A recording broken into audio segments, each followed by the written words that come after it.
So hello guys, welcome back. I know it's been a while, so but we're back at it and I have to start posting on a regular. So this week was awful. This week we had multiple setups. We had a setup, we took three actually. We took one here on Euro USD. Where was the setup taken from? I took my Fibonacci and I drew from swing low to swing high like I normally do. And now I took my counter trend line. From here, I think to about here. Okay. This is where the palaver started. I started off here. I came and I entered the trade around here. Put my stops just below here. And as you can see, we got stopped out. CPU was up here like 1:4. I was looking for a round number. That was here. Is 1.125000. That was 1:4 clean, but we were stopped out before that happened. So we lost the Euro USD trade. Euro JPY. We're here. I think what party? We're looking at this low. This low was broken here. As this low was broken now, what was I looking for? I was looking at how I could draw a fib level and swing low to swing high. So we could draw from up here to about down here. So that's the fib now. We draw a counter trend line from here to about here. I think here, and we got in somewhere here. We got in short here. Targets were way down, man. Like targets were right down here for about 1:4. I just wanted to come. Stop loss was below out here. Already when we were down here about 1:2. I had already put my how do you call it? I've set my trade to break even. So I'd broken even around here. Let's go. It's only 1 hour that you see why I'd broken even. I broke even because I hit 1:2, and because we had a high that the market was not supposed to disrespect that high. Yeah, I broke even about here. So you see, came here, broke down, broke this low not properly. It was dancing. I knew that was going to melt all the way. Melted a bit. Broke the next low. It was supposed to melt all the way. I went for a nap, got up, but hit break even. I looked at it. I said, "Nah, I'm not going to enter the trade." Even though this was tempting, these dojis were tempting, but as you can see, terrible. So we'll move again now to gold. We're in a trade for gold.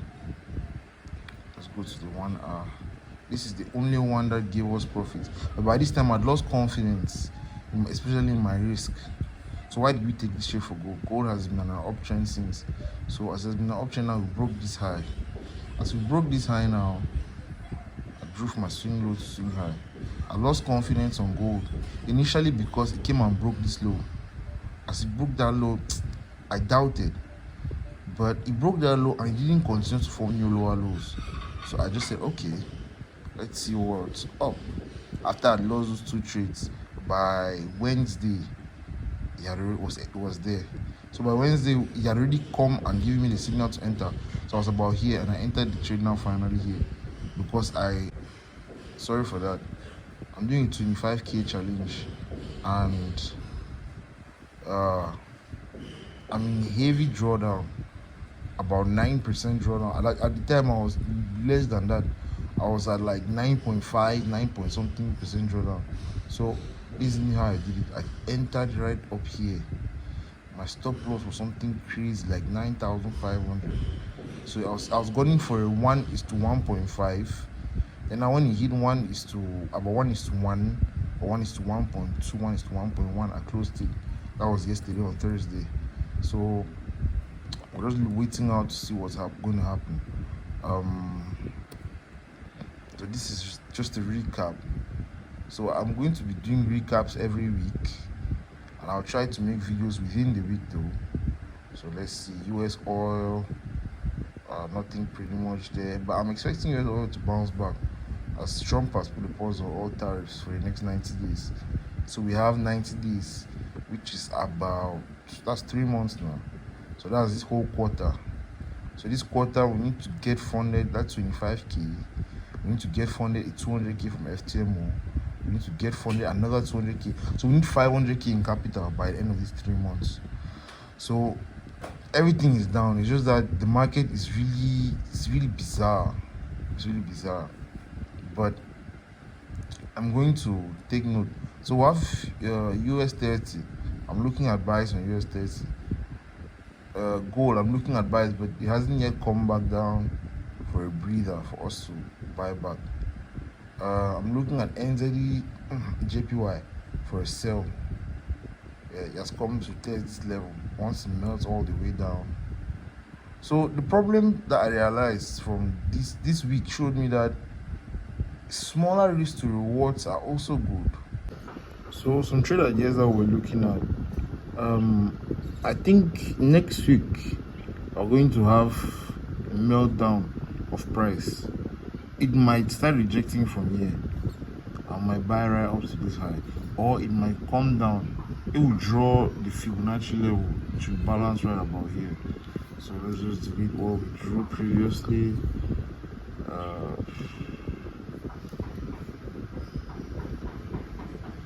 We take it now, draw, swing low to swing high. See, around this interior candle comes into here, gives us a bullish engulfing candle on the 4 hours time frame. Then we enter for a buy. So that's an idea there. It's the same thing that applies overall all these USD pairs. Then GPY, USD JPY, they are sold pretty much well. Actually did far better than Euro JPY. I don't know what's happening with Euro JPY. So what are we expecting? We're expecting for price to get back up into the range. Once it gets back up to the range, it comes down, starts breaking this counter channel. Once it breaks the counter channel, it will melt down, maybe right up to this low. But we'll see. It could still want to turn bullish from here. That's another very high possibility. But what I have my eye on, like an eagle, is NZD JPY. NZD JPY, it's perfect for a sell. Actually, very perfect. So we'll see this happen maybe next week. Then we have Euro JPY, which is useless, completely useless. USD Chef, I really don't know what's happening. It's just melting, but it's not having those significant pullbacks that I'm looking for. Like here, this was a nice pullback, but I was expecting it to instead go bullish, but it has gone bearish. So I'm expecting to pull back into this region. Once it pulls back, I can still draw my Fibonacci. We still fall around this fair value gap, which is just below the region itself. And these regions are historical price action, so levels where price has respected before. And then a profit target is like overall, not in the one trade that will take next week, but overall. So I'm expecting it to melt. It comes, retests, breaks this low. It comes up, breathes again, comes down, creates a new low right up to this level. At this level now, we might either melt further down or we might have a reversal. So we'll go now to USD card. Wi-Fi is slow as hell. Damn. My USD card now. So USD card, the same thing sells. This, I didn't really take note of this.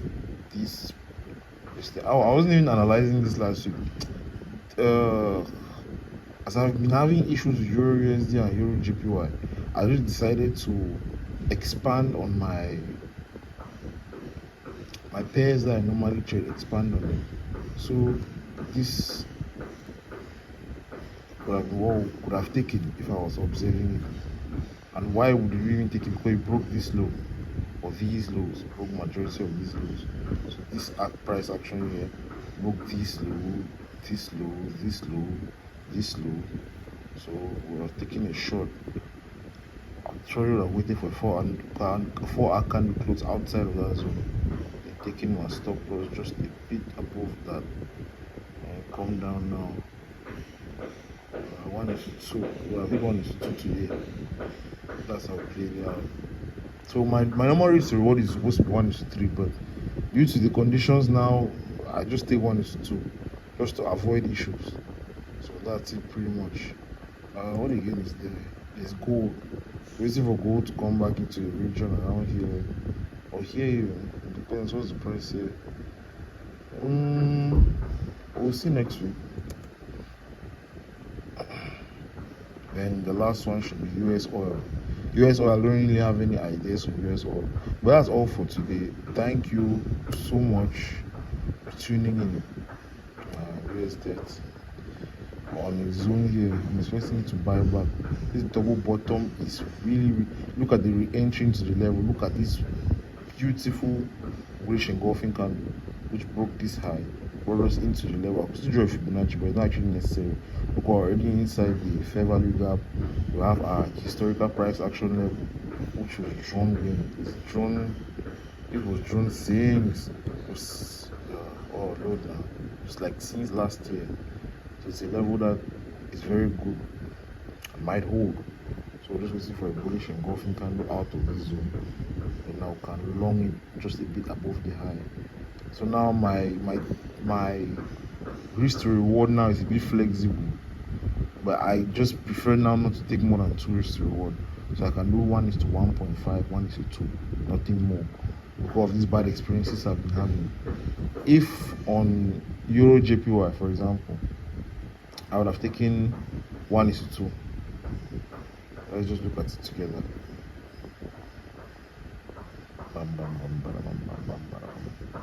Okay, Euro JPY, for example, I would have taken 1:2. This is how it would have gone. Everyone is so I would have still lost the trade. So if I would have taken 1:7. 1:1.7, sorry. So I don't know. Trump's policies are killing me, but we stay strong. Peace. See you next time.